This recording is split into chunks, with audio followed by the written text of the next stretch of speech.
forward, slows down as he approaches the final third. Onto his right foot, flips it up, throws and Mary's there, back across! Back of the net! Oh, they've done it! They've done it! They've done it! Welcome to the Soccer Chaplains United podcast from the Touchline. And now, here's your host, Rev Brad. Hello friends, the month of July is always a busy one for me as a volunteer chaplain in Major League Soccer. The league itself is in mid-season, we have an added tournament with Leagues Cup, and plus this year I'm prepping to speak at the 4th Global Congress on Sport and Christianity being held at Baylor University's Truett Seminary here at the end of the month. So for the month of July, to lighten the podcast load, I'd like to read and offer reflections from my book, The Soccer Psalms. And similar to past stretches where I've done this, what I'll do is I'll read the biblical psalm first and then the soccer psalm. Afterward, I'll share my reflection from the book and offer up some questions for personal meditation. This week, Psalm 8, a proud boast. Psalm 8, for the director of music, according to Gittith, a psalm of David, verse 1. Lord, our Lord, how majestic is your name in all the earth. You have set your glory in the heavens.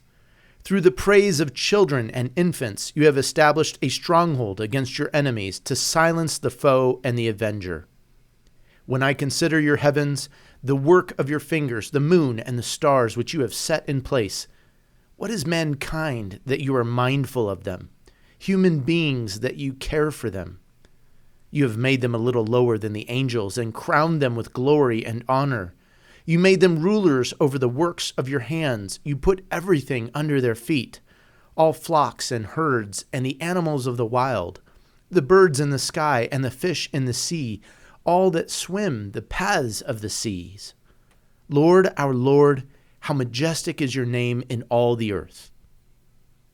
Soccer Psalm 8, for the soccer staffer, a respectfully proud boast. O God, our owner, how glorious is your name around the globe. Your brilliance can be seen by everyone like bright stars shining in the clear night sky. With the praise of the academy and youth, you've fortified your reputation against any enemy. Your opponents and detractors are speechless. When I consider your empire, everything that you've created and made, the VPs and the executives whom you've hired and put into place, who am I that you even think about me, an entry-level staffer that you care about me? When you walk in the room, it's like you're one of us. You share credit and success as if it were our own. You set us up to manage and direct your whole empire. We have all the authority and resources to lead and govern your empire and world well. We're in charge of every aspect for you, even things yet to be tamed. From the heights that we aspire to reach to the depths that are deeper than we can go and every place that is in between. O God, our owner, how great and glorious is your name and reputation. Let me share this reflection on Psalm 8. Have you ever worked for someone for whom you had a deep and profound sense of respect? Philip F. Anschutz is such a person for me. At one time, he owned the soccer club where I worked as a media relations staffer.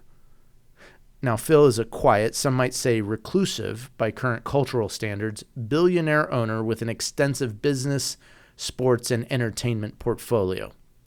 Not only is he an astute business owner, but he's also a generous and humble person. Strong emphasis on the word humble. One day, on my way into the office, Phil stepped onto the elevator.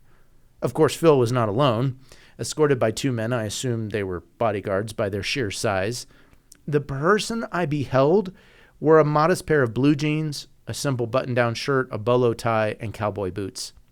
Nothing flashy, nothing fancy. He wasn't drawing attention to himself, and he smiled at me. He said hello, asked me how I was, told me to have a good day as he got off on his floor. In the moment, I was a bit dumbstruck. I might have been more awestruck, but Phil hadn't been photographed in years, and I had only seen him from a distance at corporate holiday parties. I barely even knew what he looked like, and it was a short elevator ride to try to take it all in. I ran into Phil a few years later during the 2011 MLS Cup final. He was walking on the concourse at the Home Depot Center Stadium. I stopped, said hello, and thanked him for supporting the league's volunteer chaplains throughout the years. I don't think I introduced myself. He certainly didn't know who I was. This personal little story correlates to a bit of what we read in Psalm 8. David is reflecting on his own place and position in the scope of creation. He's in awe of who God is and how God has made and ordered the things in this world, including David's own place in that hierarchy. Some imagine David as a shepherd boy lying out in the fields at night with his flock of sheep and looking up at the night sky. Seeing the grandness and vastness of a universe filled with starlight before his eyes, David feels a bit small in the light of everything. Our lives are best lived when we have a healthy perspective on where we fit into God's creative order and his design of the cosmos. In realizing my smallness compared to God's grandeur, it gives me perspective. But despite our vulnerability and frailty, God doesn't just leave us out of things.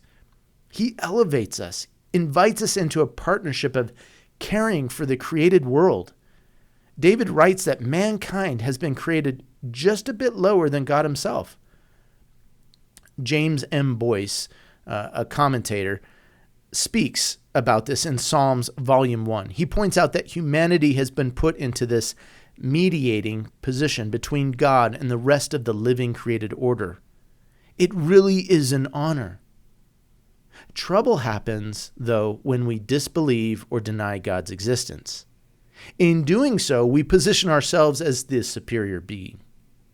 We look down on the rest of creation. It's in our human nature, our DNA, because of sin.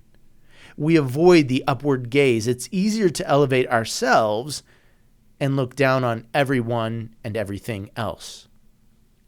The beauty of where David's psalm begins and ends is that it informs us and encourages us to rightly consider our position.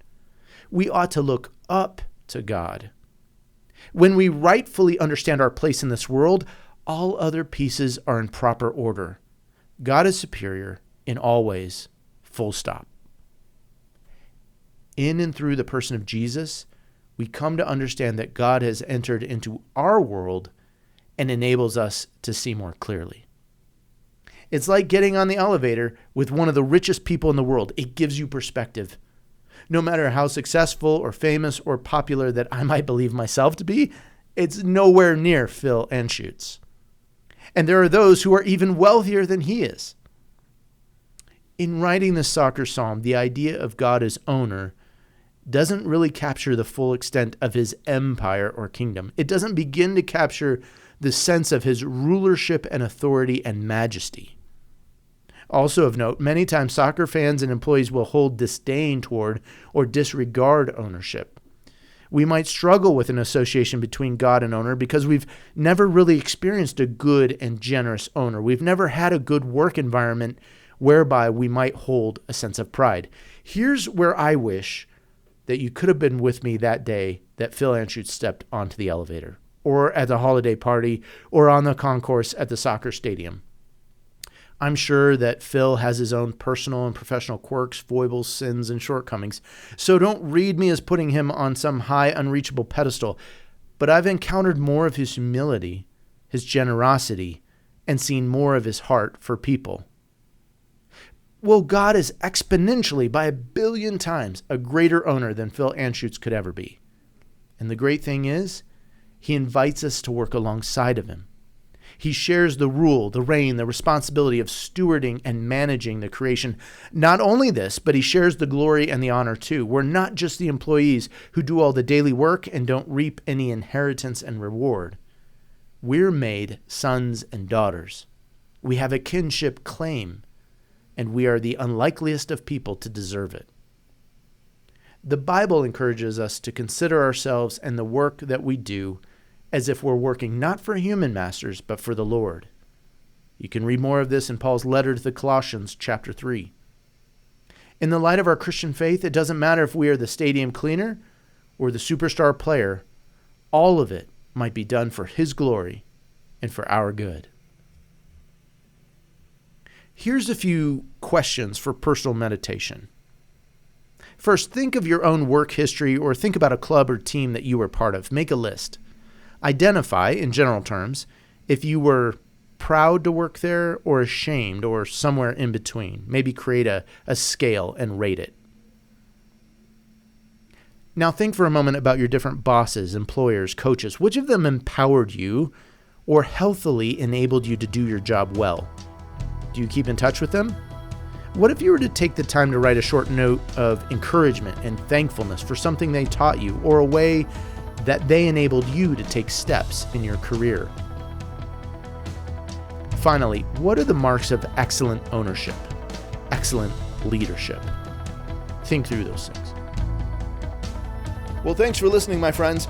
The soccer psalms in the US, the football psalms in the UK, all available on Amazon in a number of different formats. And coming here soon, Los Salmos del Fútbol, una versión del libro en español. Give it a read, write a review. I'd greatly appreciate it if you order a copy today. I look forward to spending time with you again next week. Until then, this is Rev Brad coming to you from the Touchline.